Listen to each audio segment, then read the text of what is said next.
โยโสภะคะวะอะระหังสัมมาสัมพุทโธสวากขาโตเวนะภะคะวะโตธัมโมสุปฏิปันโนยัสสะภะคะวะโตสาวกสังโฆธัมมายังภะคะวันตังสะธัมมังสะสังฆังเอเมหิสักกะเวหิยะถาอะระหังอายุติเตหิยะภิกขุชัยยามะสังยุโนอันเทภะคะวะสุชิราปานินิพุทโธวิปัญชิมาจันตังยุกัมปะมาสังอิเมสักกะเวยุกัตถปันนการะพุเทปฏิกันหาตุ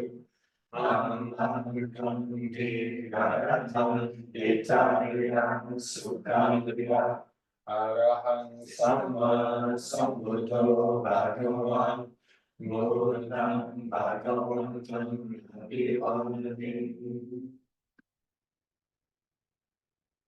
สวากขาโตภะคะวะโตธัมโมธัมมังนัมสสามิสุปฏิปันโนภะคะวะโตสาวกสังโฆสังฆังนามามิ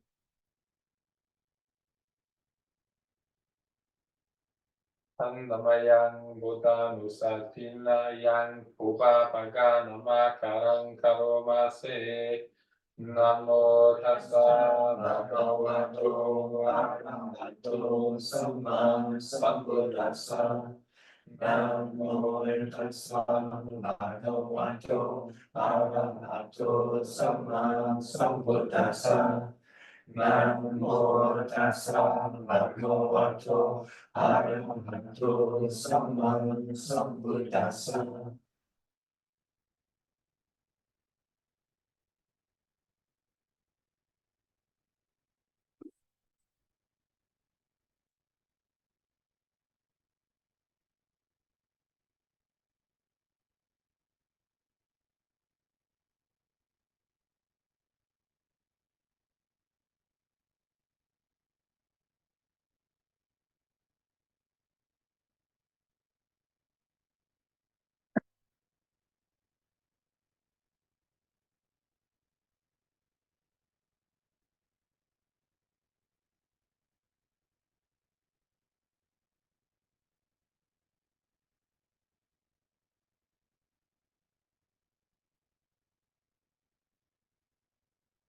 Very good to see everyone.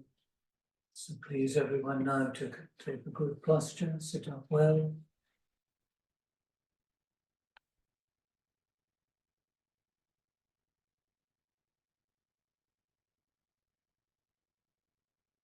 And prepare to remain absolutely still for the next 55 minutes or so. So good posture, body and mind alert.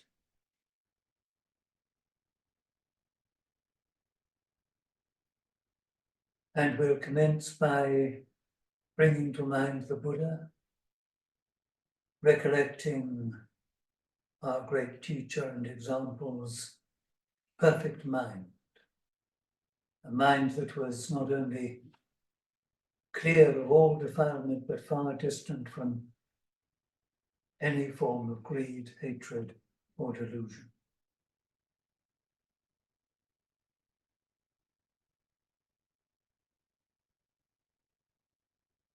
A mind too of infinite compassion.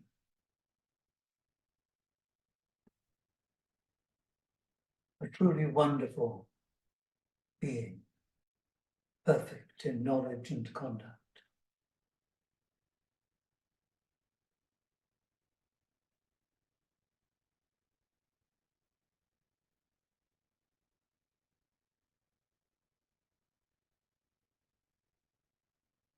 Now, when you recollect the Buddha, when you remind yourselves of these extraordinary qualities of his, you should be inspired to do your very best to reproduce them in your own mind and to free yourselves from all suffering. That's your purpose, that's your super objective.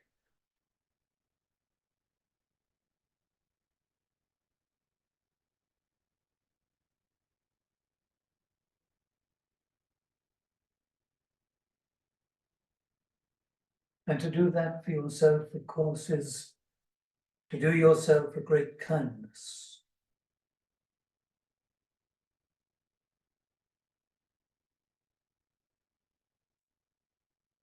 It's a wonderful way of caring for yourself.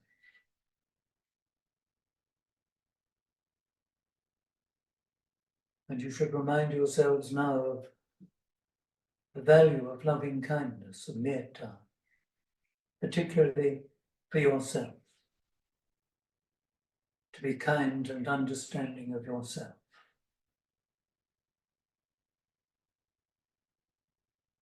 Which isn't to be selfish or to condone the mistakes you make, but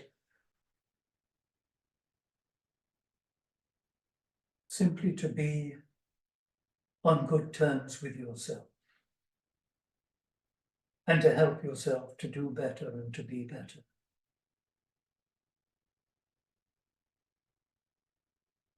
And the same with other people.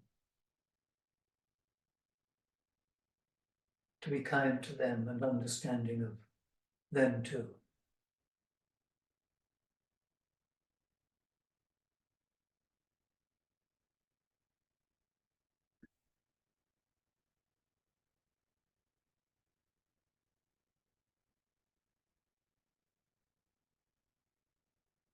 Now, before we go any further, we must take a few moments to remind ourselves again of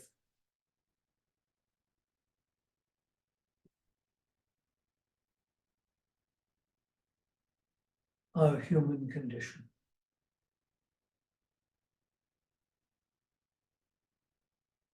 That born as human beings, we are inevitably subject to aging. Time passes, and as it does so, we get older. And there's nothing we can do about it.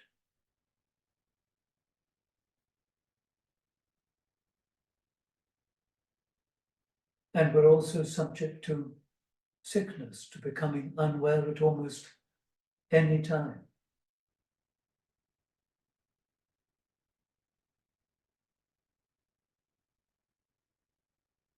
And we live with one certainty, that a day will come when we will die. And so too will all our friends and relations and loved ones, and even those we don't love so much. All that lives must die.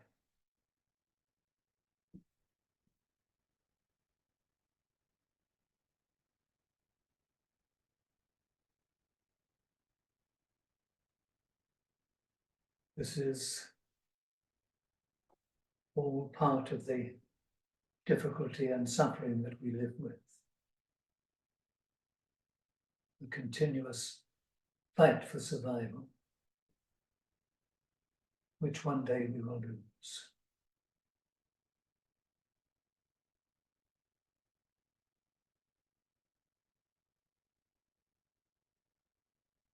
So,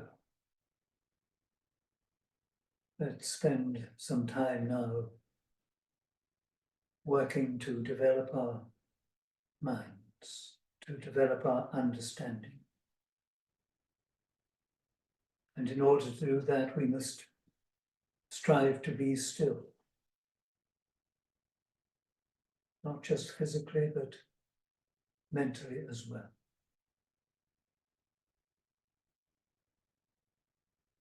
So just check that you're sitting up well, body and mind alert. And quite deliberately now gather and concentrate your mind.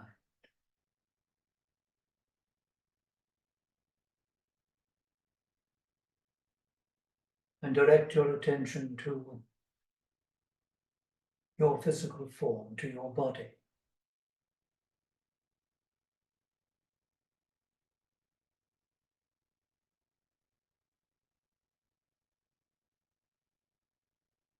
Be aware of the solid nature of your body and the space that it occupies.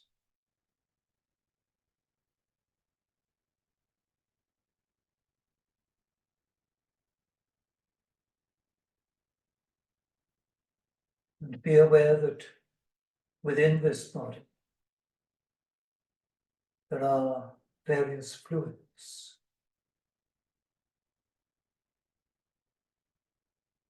and a number of organs and various parts,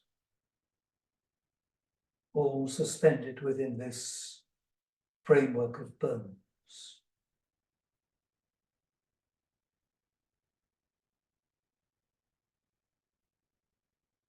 And practically none of this do you ever see.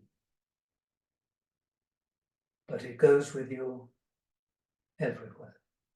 You get up with it and you go to bed with it.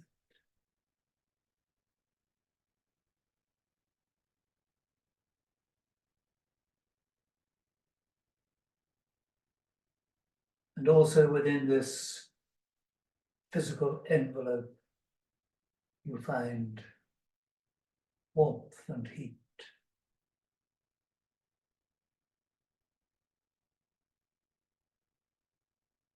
And air, which you are continually breathing in and breathing out.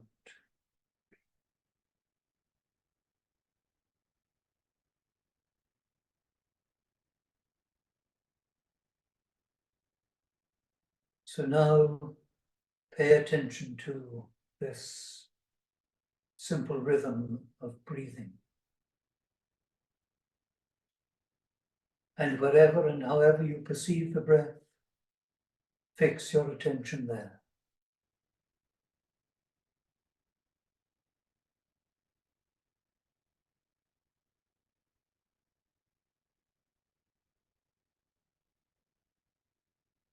And be mindful of breathing in, mindful of breathing out. And let that be all. Breath by breath.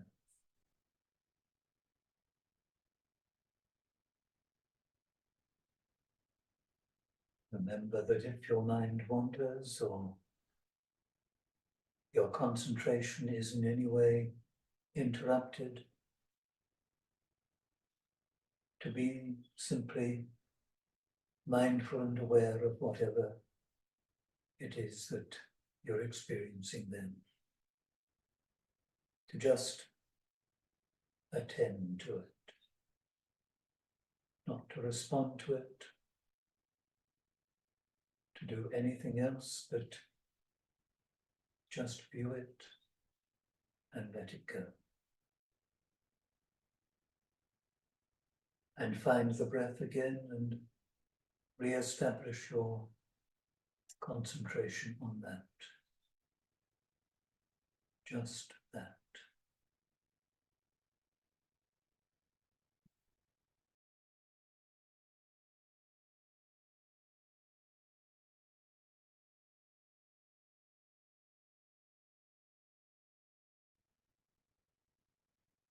So please do now keep your very good and very still sitting posture. And during the next few minutes, while I'm talking, please just do your best to simply listen.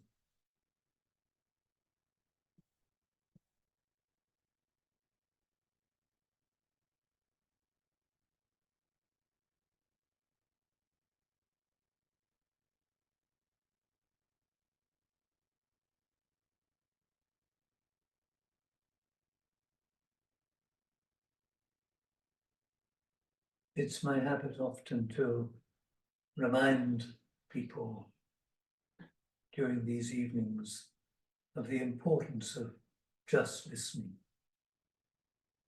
It's a practice that's often overlooked. it seems a simple thing, but all too often when we're apparently listening to someone, we're also thinking about what they're saying and wondering if we can remember it, or sometimes arguing in our minds about what we're hearing.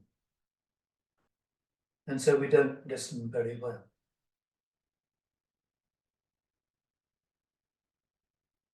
It's to try and to simplify one's life, to just do whatever it is that one has to do. It's a good practice to endeavor to follow that. So when you are, I don't know, doing the washing up, walking along the road, to try and keep your attention with what you're doing. All too often, of course, our minds wander and we fantasize, and we rather encourage our minds to be all over the place. And so it's no wonder that when we come to try and practice meditation, we sometimes find it quite difficult to bring our minds to a degree of stillness. This is something that's not really familiar to us. And yet, to be able to be still and to concentrate our minds and keep our minds with us, as it were, is very important to our progress in understanding ourselves.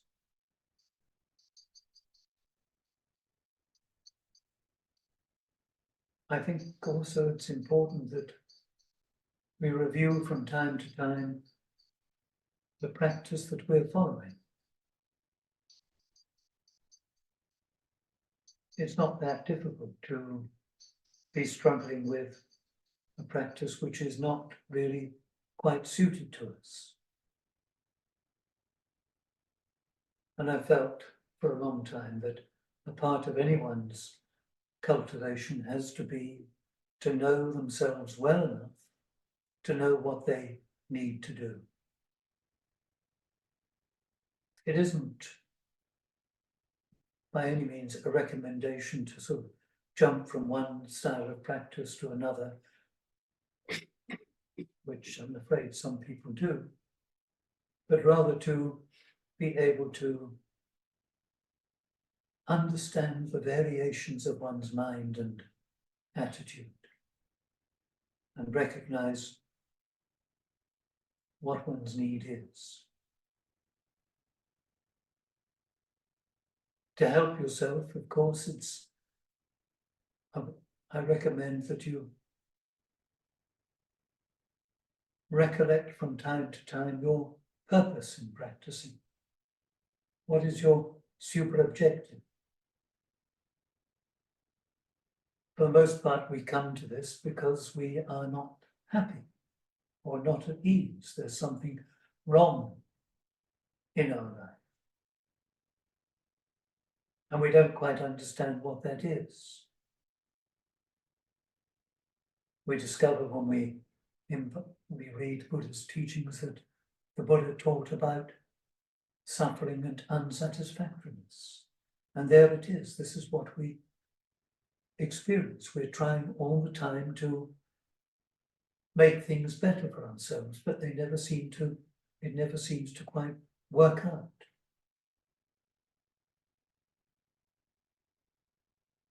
And then we embark on a practice of meditation.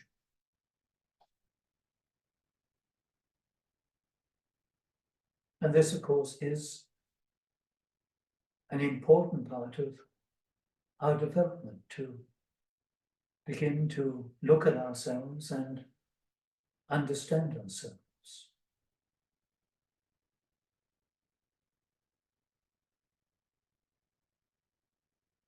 I often recommend that you ask of yourselves 5 questions when you come to practice meditation, when you decide to sit. Then, first of all, ask yourself, what you're trying to do. At that moment, when you're going to sit and practice meditation, what are you trying to do? Well, you're trying to concentrate, you're trying to develop your mind, aren't you? So then, who are you doing this for? Well, you're doing it for yourself.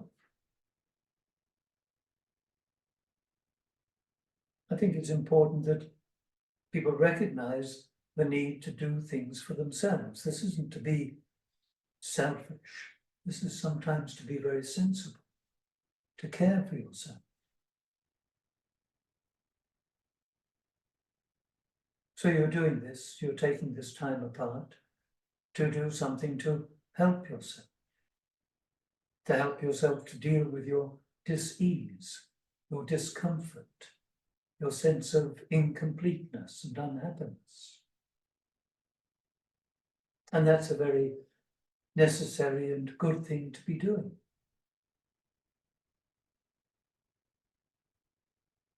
So you're doing this to help yourself. But then how are you going about it? Well, the usual practice that people are encouraged to follow is to concentrate on their breathing, just as we've been doing this evening. This is a basic Buddhist meditation practice, but some people find it very difficult. Some people just can't really get interested in it. And so perhaps after a while of struggling, you ought to review your practice. Is this really for you? Or is there not another way of concentrating your mind that would be more applicable to you, more appropriate to you? And this is where knowing yourself, watching yourself is important. Understanding your need. As I said, it's not that I recommend that you do a bit of mindfulness of breathing and then you do a bit of something else and jump around like that. That's rather like a person searching for water, digging a little hole, coming across some gravel, giving up, trying another one, hitting a rock, giving up, trying somewhere else. He ends up with a field full of holes and no water. You have to sometimes push on. But at the same time, you do need to understand what is suitable for you. It may simply be the way that you go about it. Mindfulness of breathing. Where are you concentrating on the breath? How are you doing it? Are you counting the breaths?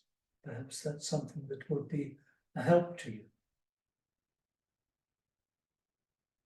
So you review your practice. And that is a part of your practice.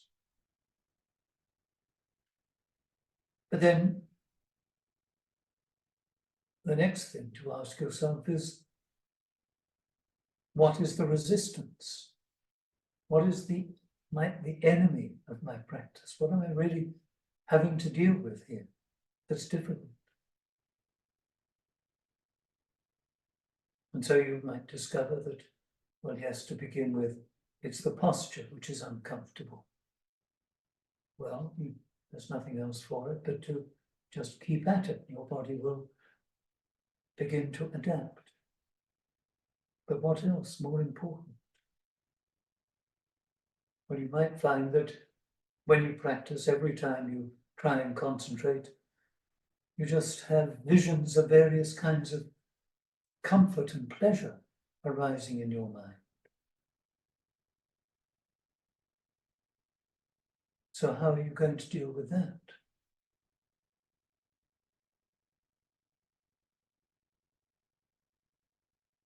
Well, you might need to contemplate that these pleasures are awfully impermanent. you begin to enjoy them, and then quite soon they're over. You can't hold on to them, you can't keep them.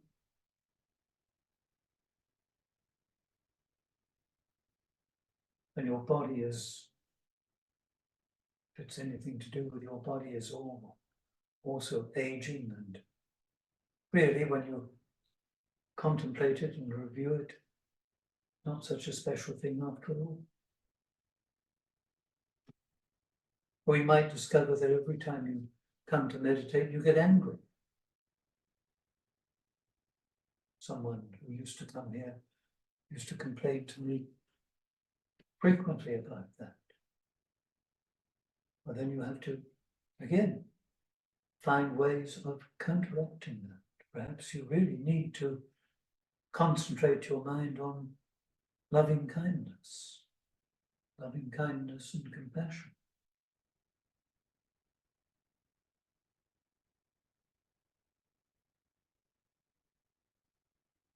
Or else you find your mind is down or agitated or full of doubt and anxiety. Whatever it is, whatever really becomes your special problem, your special difficulty, you'll have to find some way of dealing with it. That's why meditation isn't always as easy and as peaceful and so on as people think. Occasionally people come here and are rather disappointed because they're not sort of drifting around on cloud nine when they meditate. They're encountering areas of their being that are not so attractive and which they might be quite disappointed in or ashamed of. So you need to do something about them. That may be your work, to deal with your anger or your dullness or your anxiety.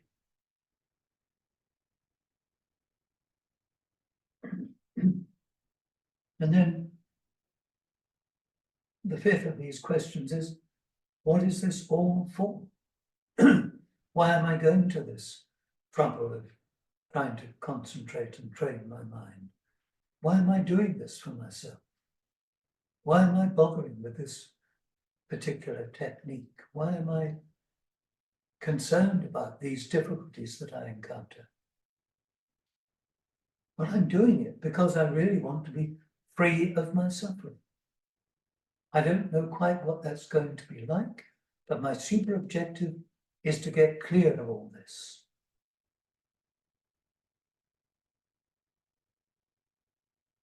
It's what we call in Buddhism nirvana or nibbana.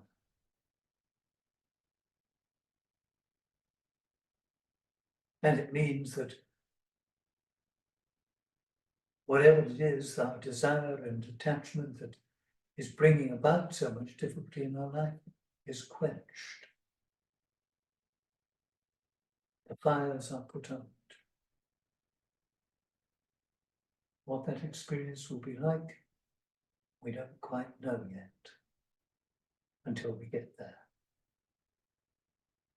But certainly the way things aren't good enough, aren't satisfactory. We can't continue like this. So we need to deal with our troubles. And the Buddha taught that the immediate cause of our suffering is craving. And that craving is rooted in ignorance. So our practice as it progresses will take us to an understanding of ourselves. And that means, of course, confronting our difficulties, confronting ourselves, and learning to overcome our difficulties and to be free and at ease.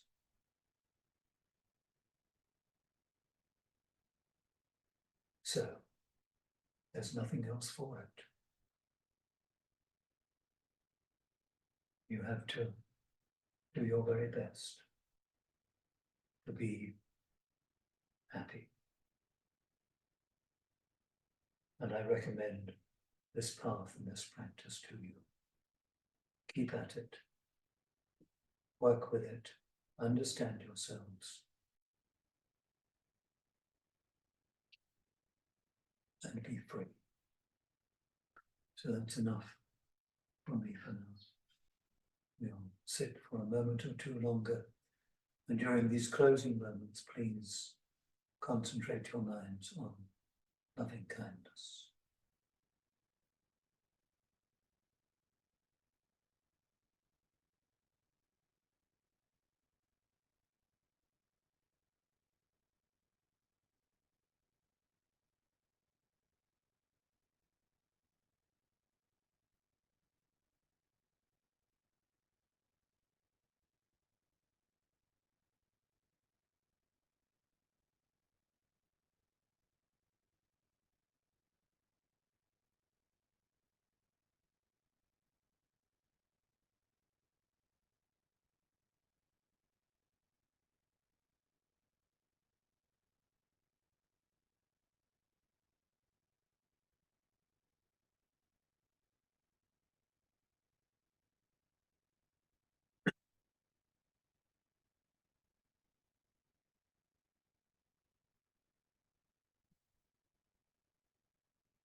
May you and all beings be well and happy.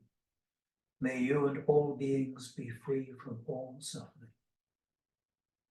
May you and all beings realize for yourselves the secure peace of Nirvana.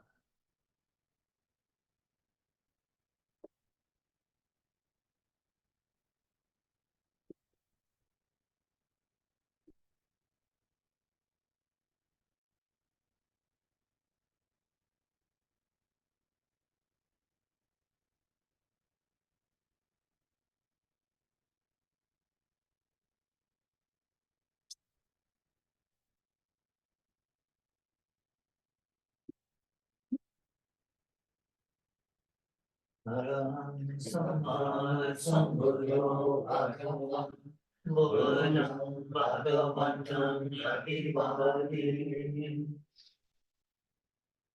Swakato Bhagavata Dhammo Dhammam Namaskare Supatipano Bhagavato Samveta Sangho Sangam Namai.